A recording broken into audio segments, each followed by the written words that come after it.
శ్రీమాత్రే నమ. జయ గురు దత్తాత్రేయ నమ. వృశ్చిక రాశి వారికి సెప్టెంబర్ నెల మాస ఫలితాలు పరిశీలించినప్పుడు ప్రధానంగా రాశ్యాధిపతిగా ఉన్నటువంటి కుజుడు అష్టమ స్థాన సంచారం. ఇది జాతకుడికి చేసే ప్రయత్నాలు సడన్గా ఆగిపోవడం జరుగుతూ ఉంటుంది. అయితే ఆర్థిక సంబంధించిన విషయాల్లో ఒక ఆకస్మిక ధనలాభం లాంటిది ఈ నెలలో ఈ సెప్టెంబర్ 18వ తారీఖు లోపల వచ్చే అవకాశం ఉన్నది. అదే భూమి వల్ల కానీ, స్థిరాస్తుల వల్ల కానీ, ఇన్సూరెన్స్, చిట్ ఫండ్స్ ద్వారా ఆర్థికంగా సడన్గా మీకు ఫైనాన్స్ రిలీజ్ అవుతుంది. అది మీకు కుటుంబ అవసరాలకి సడన్గా సహాయపడడం జరుగుతూ ఉంటుంది. సో ఇక ప్రధానంగా మనకి ఈ బుధుడు సెప్టెంబర్ 7వ తారీఖు తర్వాత 11వ స్థానంలోకి రావడం జరుగుతుంది. ఇది ఆటోమేటిక్గా మీకు అదనపు ఆదాయం ఏర్పడుతూ ఉంటుంది. మిత్రుల ద్వారా కొంత ఇన్కమ్ ఏర్పడడం జరుగుతుంటుంది. ఏదో కారణాల వల్ల, అంటే నెంబర్ 2 ఇన్కమ్ లాగా, బ్లాక్ మనీ లాగా మీకు ఆదాయం పెరుగుతూ ఉంటుంది.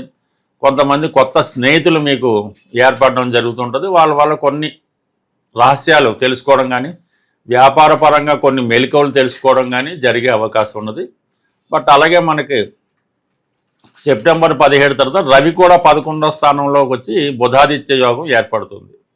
సో ఈ విధంగా మనకి అటు దశమాధిపతి లాభస్థితి, లాభాధిపతితో కలిసి ఉండడం వల్ల ఇది ప్రమోషన్ కోసం ఎదురు చూస్తున్నటువంటి ప్రభుత్వ ఉద్యోగులకు కానీ, ప్రైవేట్ ఉద్యోగులకు కానీ వృత్తిలో సడన్గా ప్రమోషను, హోదా, ఆదాయం లాంటివి పెరిగే అవకాశం ఉంది. ఇక ప్రధానంగా స్త్రీల విషయంలో వారు చేసే ఉద్యోగ ప్రయత్నాలు చాలా వరకు ఫలించే అవకాశం ఉన్నది. ఇక ప్రధానంగా మరి మిగతా గ్రహాల పంచమ స్థానంలో శని వక్రగమనం పొందడం వల్ల ఈ షేర్ మార్కెట్, స్పెక్యులేషను, ఈ జోదం, పేకాట, ఈజీ మనీ వాటిలో మాత్రం చాలా వరకు నష్టపోయే అవకాశం ఉంది. అలాగే ప్రేమికుల మధ్య ఒక విధమైన ఎడబాటు లాంటిది, మనస్పర్ధలు లాంటివి వచ్చే అవకాశం ఉంది. వాటి విషయంలో చాలా జాగ్రత్త పడడం మంచిది. అంటే 5వ స్థానాధిపతి సప్తమాన్ని కూడా చూస్తుంటాడు, 5లో ఉన్న శని. దానివల్ల వివాహాలు కూడా వాయిదా పడుతుంటాయి.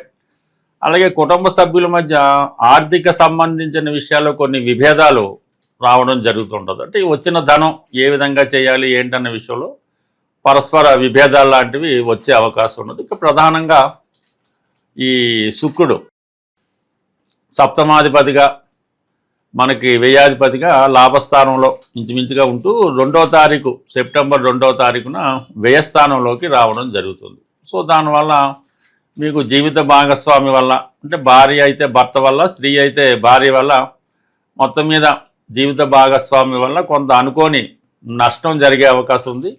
సడన్గా మీ భర్త లేదా మీ భార్యకి అనారోగ్య కారణాల వల్ల ఈ ధనం కొంత వ్యయమయ్యే అవకాశం ఉన్నది. ఇదే సమయంలో కొన్ని కొత్త పరిచయాలు, కొత్త అనుభవాలు ఈ రాశి వారికి రావడం జరుగుతూ ఉంటుంది. అంటే ఏదో కారణం వల్ల వైఫ్ దూరం అయినప్పుడు ఇతరులు మీ జీవితంలో ప్రవేశించాలనే ప్రయత్నం జరుగుతుంటుంది. దానికి 12వ స్థానంలో శుక్రగ్రహంతో కొన్ని కొత్త అనుభవాలు జాతకుడికి రావడం జరుగుతూ ఉంటుంది. అలాగే అష్టమంలో పాపగ్రహాలు సంచరించే సమయంలో జాతకుడు కొన్ని కార్యక్రమాలు రహస్యంగా చేస్తూ ఉంటాడు. ఎవరికి తెలియకుండా తన ఎంటర్టైన్మెంట్ కోసం, తన ఆనందం కోసం చేస్తూ ఉంటాడు. అవి సడన్గా బయటపడి కొంత అవమానాన్ని కూడా పొందడం జరుగుతూ ఉంటుంది. బట్ ఏదైనా సెప్టెంబర్ 19 తర్వాత మరి భాగ్యస్థానంలోకి కుజగ్రహ ప్రవేశం, ఆల్రెడీ అక్కడ ధనాధిపతి భాగ్యస్థానంలో ఉండడం వల్ల ధనయోగం జాతకుడికి స్టార్ట్ అవుతుంది. మరి మీ సంతానం వల్ల కానీ, మీ తండ్రి గారి వల్ల కానీ, పెద్దల వల్ల, మీ యొక్క దైవభక్తి వల్ల చాలా కార్యక్రమాలు విజయవంతం అవుతాయి. పుణ్యక్షేత్రాలు దర్శించాలనే మీ ఆలోచన నెరవేరుతుంది. పిల్లల అభివృద్ధి విషయంలో మీకు ఒక సంతోషకరమైనటువంటి వార్త మీకు ఆనందాన్ని కలిగించే అవకాశం ఉంటుంది. ఇక ఈ నెల ప్రారంభంలోనే కొద్ది రోజుల పాటు, అంటే మనకి సెప్టెంబర్ 7వ తారీఖు వరకు దశమ స్థానంలో రవి బుధుల కలయిక, ఇది మీలో ఉన్నటువంటి నైపుణ్యాన్ని పెంచుతూ ఉంటుంది. సడన్గా ఉద్యోగంలో ఇంప్రూవ్మెంట్ వస్తూ ఉంటుంది అన్నమాట. సడన్ చేంజెస్ కానీ, ఇంప్రూవ్మెంట్ రావడం కానీ, వృత్తిపరమైన మార్పులు రావడం జరిగింది. ఇది ప్రభుత్వ అధికారులకి వృత్తిలో హోదాతో పాటు అదనపు ఆదాయం కూడా లభించే అవకాశం ఉంది. లేదంటే భార్యాభర్తల మధ్య ఎవరో ఒకరికి అనారోగ్యమైన ఇబ్బందులు ఏర్పడుతుంటాయి. ఇవన్నీ కూడా ఇతరుల ఆసరా తీసుకొని మీ జీవితంలో ఇతరులు ప్రవేశించాలనే ప్రయత్నం జరుగుతూ ఉంటుంది. దాన్ని కొంతవరకు మీరు అవాయిడ్ చేసుకోవడం మంచిది.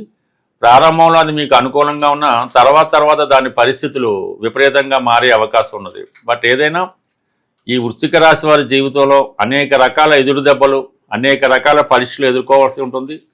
జీవితం ప్రతిరోజు కూడా, ప్రతి నెల ప్రతిరోజు కూడా పోరాటంలాగానే ఉంటుంది. ఎప్పుడూ ప్రశాంతమైనటువంటి లైఫ్ వాళ్ళ జీవితంలో పొందలేకపోతుంటారు. ఎప్పుడూ ఏదో మానసిక ఒత్తిడి, మానసిక అలజడి, ఏదో ఒక భయం వాళ్ళని ఎప్పుడూ ఇబ్బంది పెట్టడం జరుగుతూ ఉంటుంది. బట్ ఇది ఈ రాశి వారికి ఉన్నటువంటి ప్రధాన బలహీనత. అయితే వీళ్ళు ఎన్ని కష్టాలు ఇబ్బందులు ఉన్నా అవన్నీ బయటపడకుండా చాలా గాంభీర్యంగా ప్రదర్శిస్తూ ఉంటారు. కానీ సడన్గా ఏదైనా సంఘటన జరిగినప్పుడు చాలా భయస్థులై ఇబ్బంది పడడం కూడా జరుగుతూ ఉంటుంది. మరి అటువంటి ఈ వృశ్చిక రాశి వారికి మరి 4వ స్థానంలో రాహు కూడా కొంతవరకు గృహంలో మనశ్శాంతి లేకపోవడం, వ్యక్తుల మధ్య విభేదాలు ఇవన్నీ ఇబ్బంది పెడుతుంటాయి. బట్ ఏదైనా కొంతవరకు ఈ రాశి వారికి ఈ సెప్టెంబర్ 7వ తారీఖు తర్వాత నుంచి ఆర్థిక పరంగా అనుకూలత ఏర్పడే అవకాశం ఉంది.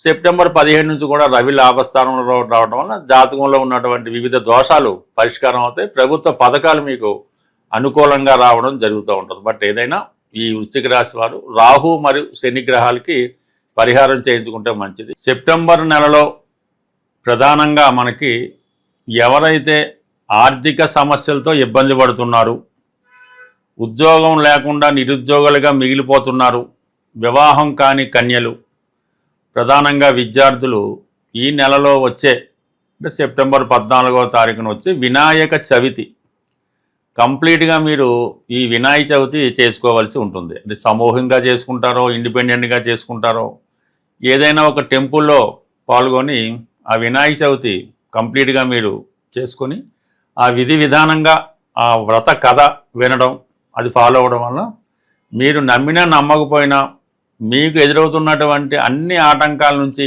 సంపూర్ణంగా బయటపడడం జరుగుతూ ఉంటుంది. అంటే కొంతమందికి ఏదో కారణాల వల్ల ఏదో మాకు అడ్డొచ్చిందండి, మా వాళ్ళు ఎవరో కాలం చేశారు, మైల్లో ఉన్నాం అనుకుంటారు. అటువంటివన్నీ కూడా మీరు పక్కన పెట్టి చక్కగా ఈ వినాయక చవితి వరకు మాత్రం మీరు బ్రహ్మాండంగా చేసుకోవచ్చు. ఎటువంటి ఇబ్బంది ఉండదు, కంప్లీట్గా చేసుకోండి. ప్రధానంగా కేతుగ్రహ దోషం ఉన్నవాళ్ళు, అంటే కేతు దోషం ఎలా ఉంటుందంటే అన్ని అవకాశాలు ఉంటాయి బట్ ఏమీ చేయలేకపోతుంటాం. మనతో చుట్టూ ఉన్నవాళ్ళు, మనతో చదువుకున్న వాళ్ళు చాలా గొప్పగా వెళ్తుంటారు, మనం ఎందుకు పనికి రాకుండా వేస్ట్గా ఉండిపోతూ ఉంటాం. అంటే మీ సలహాతో మళ్ళీ వాళ్ళు బయటికి వెళ్తుంటారు. ఎక్కువ కేతువు అబ్స్టాకిల్ కలిగిస్తూ ఉంటాడు. ముఖ్యంగా కేతువు ఏ గ్రహంతో కలిస్తే ఆ గ్రహాన్ని పాడు చేస్తుంటాడు. శనితో కలిస్తే ఉద్యోగం రాకుండా చేస్తాడు, శుక్రుడితో కలిస్తే పెళ్ళి అవ్వకుండా చేస్తూ ఉంటాడు.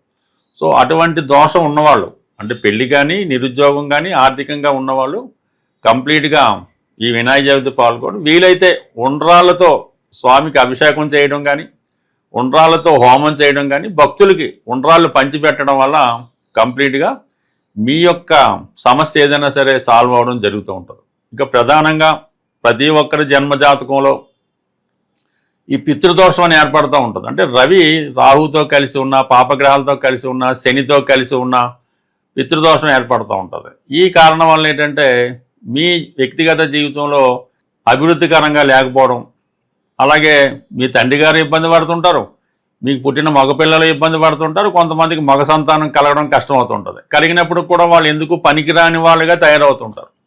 సో అటువంటి ఈ పితృదోషం ఉన్నవాళ్ళు రేపు సెప్టెంబర్ 27వ తారీఖున ఏర్పడినటువంటి మహాలయ పక్షాలు, దాంట్లో పితృపక్షాలు అని కూడా అంటారు, ఆ 15 రోజుల పాటు ఉండే ఆ సమయంలో మీరు ఏదైనా ఒక గోశాలలో ఒకటేమో గోధుమలు, 2 మినువులు, 3 ఉలవలు, ఈ 3 మీరు నానబెట్టిని, అంటే మీరు కేజీ నానబెడతారో 100 గ్రాములే నానబెడతారో మీ ఇష్టం. కాబట్టి ఈ 3 దినుసులు నానబెట్టి ఒక మంచి ఇస్తరాకులో పవిత్రంగా ఈ గోవుకి ఆహారంగా పెట్టడం వల్ల టెంపరీగా మీ పితృదోషం అన్నది పరిహారం అవుతూ ఉంటుంది. కొన్ని సమస్యలకు మీరు పరిహారం కూడా పొందవచ్చు. బట్ ఏదైనా మీ యొక్క కష్టాల నుంచి బయటపడే నెల మనకి ఈ భాద్రపద మాసం ప్రధానంగా వచ్చే వినాయక చవితి, అలాగే మహాలయ పక్షాలు.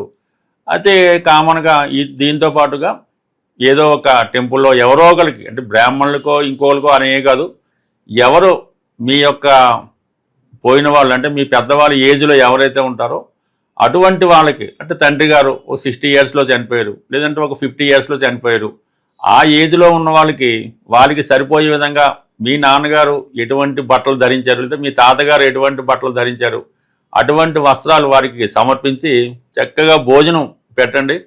వారికి ఏ అలవాట్లు ఉన్నా ఏం మగవాడం అక్కర్లేదు, అవి కూడా పెట్టండి. సిగరెట్ అలవాటు ఉంటే సిగరెట్ ఇవ్వచ్చు, ఇంకోటి అలవాటు ఉంటే ఇంకోటి ఇవ్వచ్చు, మాంసం తింటే పెట్టచ్చు. ఆ విధంగా ఎవరికైతే మీరు ఉన్నారో పెద్దవాళ్ళు అంటే పితృదేవతలు, వాళ్ళ ఏజ్లో ఉన్న వాళ్ళకి, స్త్రీలైతే తల్లిగారికో అమ్మమ్మ గారికో అత్తగారికో, ఆ వయసులో ఉన్న వాళ్ళకి వాళ్ళు ఎటువంటి వస్త్రాలు ధరించారో అటువంటి ఖరీదైనవి వస్త్రాలు ధరించి ఆహారం పెట్టి వాళ్ళ యొక్క ఆశీర్వాదం తీసుకోవడం వల్ల కూడా అనేక రకాలుగా ఈ పితృదోషానికి పరిహారం ఉంటాయి.